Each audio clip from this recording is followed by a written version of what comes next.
آج کی بڑی خبر نون لیگ کے سینیٹر دوستین ڈومکی کے مطابق وزیر اعلیٰ بلوچستان سرفراز بگٹی کو ہٹانے کا فیصلہ ہو چکا ہے۔ ہمارے ساتھ لائن پر موجود ہے، میں 1 منٹ میں ان سے بات کرتا ہوں۔ یہ بھی آپ کو بتاتے چلیں کہ آج کے پروگرام کے اندر ہم آپ کے سامنے احسن اقبال صاحب کے ساتھ بات کرتے ہوئے پوچھیں گے کہ یہ جو خیبر پختونخوا سے بہت بڑا سیاسی بھونچال آنے کا خدشہ ہے، حقیقت ہے یا نہیں ہے؟ ان کے چیف منسٹر بہت دھمکیاں دے رہے ہیں۔ احسن اقبال بھی اس پر بات کریں گے۔ ہمارے ساتھ ان چیف منسٹر صاحب کے ایک نمائندہ بھی موجود ہوں گے، انفارمیشن سے ڈیل کرتے ہیں، اور ان سے ہم پوچھیں گے کہ یہ دھمکیاں جو ہیں یہ کارگر ہوں گی یا نہیں۔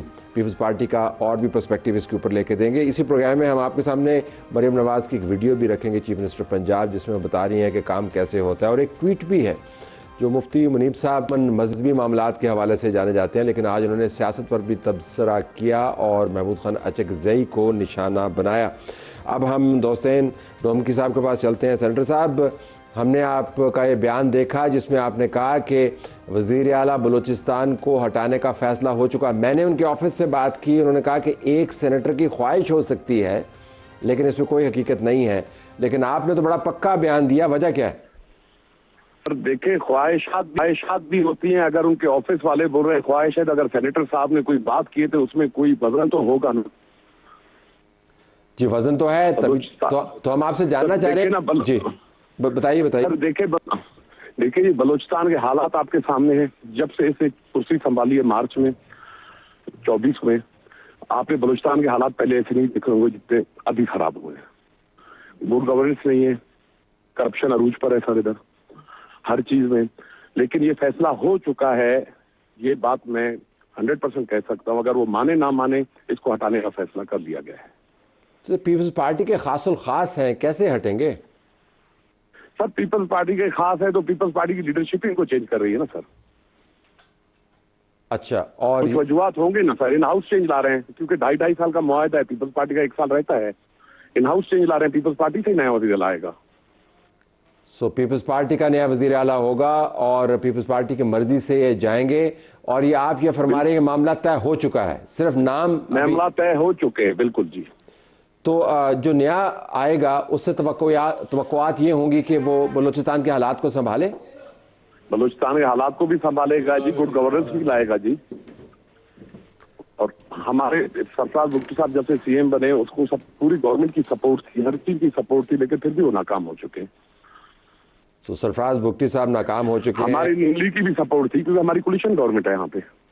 ٹھیک ہے، ظاہر ہے آپ کی سپورٹ کے بغیر تو بنتے نہیں تھے۔ ابھی احسن اقبال صاحب سے پوچھ لیتے ہیں۔ دوستین ڈومکی صاحب سے میں بات کر رہا ہوں، وہ کہہ رہے ہیں کہ سرفراز بگٹی کو ہم نے فارغ کرنے کا فیصلہ اور بس پیپلز پارٹی نے فارغ کرنے کا کوئی فیصلہ کر دیا۔ ظاہر ہے، لیکن بیان تو آپ کی طرف سے ہے نا، آپ کی اس کے اندر بیان بالکل میری طرف سے ہے جی، بالکل ٹھیک ہے۔ تو کوئی نیا نام ہے؟ اب کوئی نام کے اوپر آپ تبصرہ کرنا چاہیں گے ورنہ ایسے نام ابھی تک وہ اپنے مشورات کریں گے، نام بعد میں میرے خیال سے وہ خود فیصلہ کرے گی پیپلز۔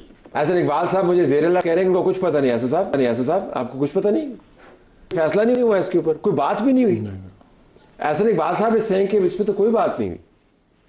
احسن اقبال صاحب ہمارے محترم ہیں، لیکن پیپلز پارٹی کی بات بتا رہا ہوں، ان کے اندر یہ فیصلہ ہو چکا ہے۔ اچھا، ان کے اندر ابھی نون لیگ سے مشاورت پارٹی کے اندر فیصلہ ہو چکا ہے۔ ٹھیک ہے، نون لیگ سے مشاورت ہماری کولیشن گورنمنٹ ہے، ہم 2.5 سال بالکل ان کے ساتھ ہیں، جو ہمارا فیصلہ ہوا ہے۔ اگر پیپلز پارٹی اپنا ہاؤس چینج لا رہی ہے تو پیپلز پارٹی خود کر رہی ہے۔ تو 2.5 سال کے بعد پھر آپ کا ہوگا وزیر اعلیٰ؟ 2.5 سال بعد ان کا ہوگا وزیر اعلیٰ انشاءاللہ۔ صاحب یہ تو طے نہیں ہے، اس پہ اسبات میں سر ہلا رہے ہیں۔ ٹھیک ہے جی، بہت شکریہ دوستین صاحب، آپ نے زبردست ہمیں مواد فراہم کیا۔ تو واقعتاً یہ معاہدہ ہے کہ 2.5 سال آپ کے 2.5 سال آپ کے۔ آئی تھاٹ کہ پرفارمنس کے اوپر آپ چیف منسٹر روکتے ہیں، لیکن یہ کیا بھاوتا ہوا ہے؟ ایسی بات نہیں ہے، کیونکہ وہاں پہ تقریباً آپ کو پتہ ہے کہ ایکچولی شروع میں تو پی ایم ایل این کے پاس اسٹرینتھ زیادہ تھی اور آلموسٹ برابر تھے، تو اس لیے پاور شیئرنگ کا ایک دنیا بھر میں یہی اصول ہوتا ہے کہ جب آپ کولیشن میں جاتے ہیں تو اس قسم کی انڈرسٹینڈنگ کر سکتے ہیں، تو اس میں کوئی ایسی کبات والی بات نہیں۔ تو اگر نہ بھی اس مرتبہ جائیں سرفراز بگٹی صاحب، جو پیپلز پارٹی کا اندرونی معاملہ ہے، اور انہوں نے وضاحت کر دی کہ ہماری آپس میں بات چیت نہیں، پیپلز پارٹی کے اندرونی خبر دے رہے ہیں، تو 2.5 سال کے بعد انہوں نے جانا ہی تھا۔ جی جو میرا انڈرسٹینڈنگ ہے میری یہی ہے کہ وہاں پر ایک شراکت اقتدار کا فارمولہ تھا جس پہ اتفاق ہوا تھا، اور اس کے مطابق اگلے 2.5 سال جو آخری ہیں وہ پی ایم ایل این کی طرف سے وزیر اعلیٰ نامزد ہونا چاہیے وہاں پہ۔ اور کوئی کینڈیڈیٹ بھی آپ کے ذہن میں ہوگا؟ نہیں ابھی نہیں، ابھی پارٹی نہیں، فیصلہ کرے گی۔ چلے شراکت اقتدار کے معاملات ہیں، ذرا شرارتیں یا آپ سمجھے کہ فساد شرارت سیاست اور فساد اقتدار کی بات کریں۔ چیف منسٹر کے پی، ان کے بیانات آپ نے دیکھے ہوں گے، سنے ہوں گے۔ 2 واقعات اڈیالہ کے سامنے، ان کے خیال کے مطابق عمران خان کی بہنوں کے ساتھ بڑی زیادتی ہوئی، ان کے ممبران ہیں پارلیمنٹ کے ان کے ساتھ بیٹھتے ان کو پانی پھینک دیا گیا۔ پھر جو انہوں نے NF-18 کی الیکشن کیمپین کرتے ہوئے جو باتیں کی ہیں، تو واضح انداز سے آپ کو بتا رہے ہیں جی کہ پاکستان میں کچھ ہم بڑا کرنے والے ہیں اور اب ہمارا ضبط کا پیمانہ جو ہے ختم ہو گیا ہے۔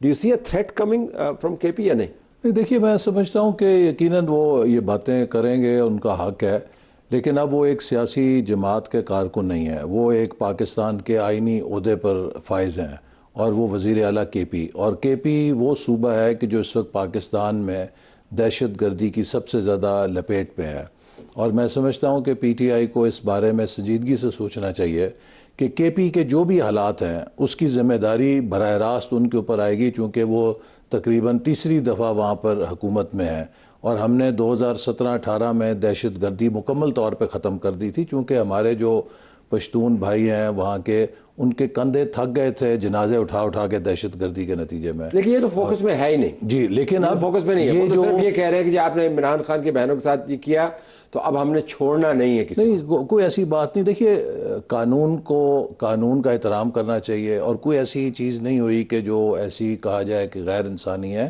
لیکن اگر آپ قانون کا احترام نہیں کریں گے، قانون توڑیں گے، تو آبویسلی لا انفورسمنٹ ایجنسیز جو ہیں وہ اپنا کام کریں گی، لیکن کوئی ایسا غیر انسانی سلوک نہیں کیا گیا میرے علم کے مطابق کہ جس پر یہ کہا جائے کہ جی بہت ہی کوئی ہوا۔ جو کچھ بھی پی ٹی آئی اپنے دور میں کرتی رہی ہے اس کے تو قریب بھی کوئی ان کے ساتھ سلوک نہیں ہو رہا، لیکن ہم تو اس کو معیار نہیں بنائیں گے۔ جی معیار نہیں بناتے، لیکن میں تو یہ کہتا ہوں کہ میں تو یہ کہہ رہا ہوں کہ ان کو تو حق ہی نہیں ہے کہ کسی، میری یہ ٹیڑھی بازو آپ دیکھتے ہیں نا، یہ صرف اور صرف عمران خان ذمہ دار ہے۔ میری یہ جب اسیسینیشن اٹیمپٹ ہوئی، اس کے بعد ایک میجر سرجری ہوئی، 1 سال کے بعد ڈاکٹرز نے سٹیل نکالی، پھر سرجری ہوئی، اور سرجری کے تیسرے دن مجھے جھوٹے مقدمے میں گرفتار کر لیا۔ ڈاکٹرز نے کہا کہ آپ کے لیے فزیو تھیراپی مسٹ ہے، اگر آپ کریں گے آپ کا بازو سیدھا ہو جائے گا۔ 2.5 مہینے طلعت صاحب، جج نے لکھا عدالت کے فیصلے میں کہ ان کو فزیو تھیراپی کی سہولت دی جائے، نہیں دی گئی۔ نتیجہ یہ کہ مسلز پھر سخت ہو گئے اور میرا ہاتھ ہمیشہ کے لیے ڈیفارم ہو گیا۔ یہ فیصلے کون کرتا تھا کہ احسن اقبال کے ساتھ یہ فیصلے آپ نے یہ ہمارے جو جیلوں سے نا یہ فیڈ لیا کرتے تھے عمران خان صاحب براہ راست، یہ شہباز شریف کے سالت میں ہے، خواجہ آصف کے سالت میں ہے، رانا ثناء اللہ کے سالت میں ہے، احسن اقبال کے سالت میں ہے۔ فیڈ کا مطلب ہے کیمرے سے ویژولز ہوتے تھے اور ڈیلی انٹیلیجنس کی رپورٹ جاتی تھی وہاں پر، ہم پر مخبر رکھے ہوئے تھے، مانیٹر رکھے ہوئے تھے کہ ان کو کوئی سہولت تو نہیں مل رہی جیل کے اندر۔ مثلا آج خان صاحب جس سیل کے اندر ہیں اس سیل کے اندر میں بھی رہا ہوں نا،